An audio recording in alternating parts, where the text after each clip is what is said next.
শুনতে পাচ্ছি আমরা যে অনেকে টাকা পয়সা নিয়ে ভোট কিনছেন, কিন্তু আমরা খসরু ভাইয়ের থেকে শুনতে পাচ্ছি যে এখনো তেমন কিছু দেখা যায়নি। আপনারা কি দেখতে পাচ্ছেন? আমরাও এরকম শুনতে পাচ্ছি যে লেনদেন হচ্ছে, কেউ কাউকে টাকা দিচ্ছে, কেউ কারো কাছ থেকে টাকা নিচ্ছে। আমার কাছে কেউ কোনো টাকা পয়সা চায়নি, আসলে নাইও আমার কাছে, তো আর চাইবে কি? সুতরাং আর এটা যদি ঘটে থাকে, আমি মনে করি যে চলচ্চিত্র শিল্প আমাদের দেশে একটা সম্মানের জায়গায় আছে, সেটা যেন নষ্ট না হয়, এটা সব মহলেরই সতর্ক থাকা উচিত। উৎসব মুখর পরিবেশ তো দেখতেই পাচ্ছেন, আর কিছুক্ষণ আগে বৃষ্টি হয়ে গেছে, এতে উৎসবের আমেজ আরও বেড়ে গেছে, কারণ প্রচণ্ড গরম গেছে গত 2-3 দিন। তো এতে ভোটার, প্রার্থীদের সমর্থক এবং প্রার্থীরা আরও বেশি উৎসাহিত হয়েছে এবং আনন্দমুখর পরিবেশ নিয়ে একে অপরের সাথে কোলাগুলি করছে, ভোট চাইছে। খুব ভালো লাগছে দেখতে। আমার তো মনে হয় যে একটা সংগঠন বা একটা কমিটিতে ইয়াং এনার্জেটিক কাজের লোক দরকার। যদি সেটা না থাকে তো তাহলে কমিটিটা তো আসলে কাজ করতে পারবে না। সেই দিক দিয়ে ডেফিনেটলি আমি বলবো যে আমাদের যে প্যানেল, আমি যে প্যানেলে আমি নিজেও তো নতুন যুক্ত হয়েছি, সো ইয়াং এনার্জেটিক যারা, তাদের সাথে কাজ করছি। খাটার লোক দরকার, পরিশ্রম করার লোক দরকার, চিন্তাভাবনা করার লোক দরকার।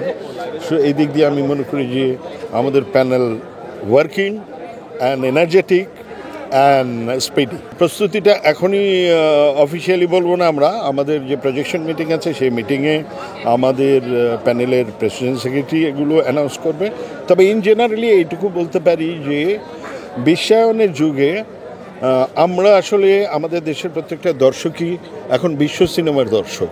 সুতরাং আমাদের সিনেমাকে টিকিয়ে রাখতে হলে এবং সিনেমাকে সামনের দিকে এগিয়ে নিয়ে যেতে হলে অনেক বেশি দক্ষতা দরকার। আমরা শিল্পী সমিতির পক্ষ থেকে শুধু অভিনয় শিল্পী না, আমাদের চলচ্চিত্রের বিভিন্ন শাখার কলাকুশলী, অভিনয় শিল্পী থেকে শুরু করে চিত্রনাট্যকার, ডিরেক্টর, তারা যাতে পৃথিবীর ভালো ভালো কাজগুলোর সাথে সম্পৃক্ত হতে পারে, সেখান থেকে তারা অভিজ্ঞতা নিতে পারে এবং এই বিষয়ে আমরা এফডিসির মাধ্যমে আমরা তাদের প্রশিক্ষণের ব্যবস্থা করব, যাতে আমাদের দেশের নির্মাতা, অভিনেতা, অভিনেত্রী এবং কলাকুশলীরা বিশ্বমানের পর্যায়ে পৌঁছতে পারে। এর আসলে কোনো বিকল্প নেই একেবারে।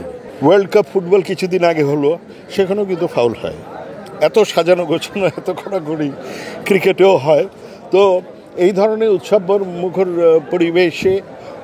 পরিবেশটা বেশি ভালো না, ফাউল বেশি হচ্ছে, এটা দেখতে হবে। 2-4টা তো হবেই, এটা হতেই পারে, এটাকে স্পোর্টিংলি নিতে হবে, তাহলে আমার মনে কোনো সমস্যা। এই শিল্পকে ভালোবাসি এবং ওই ভালোবাসা থেকেই শিল্পের সাথে যুক্ত হওয়া।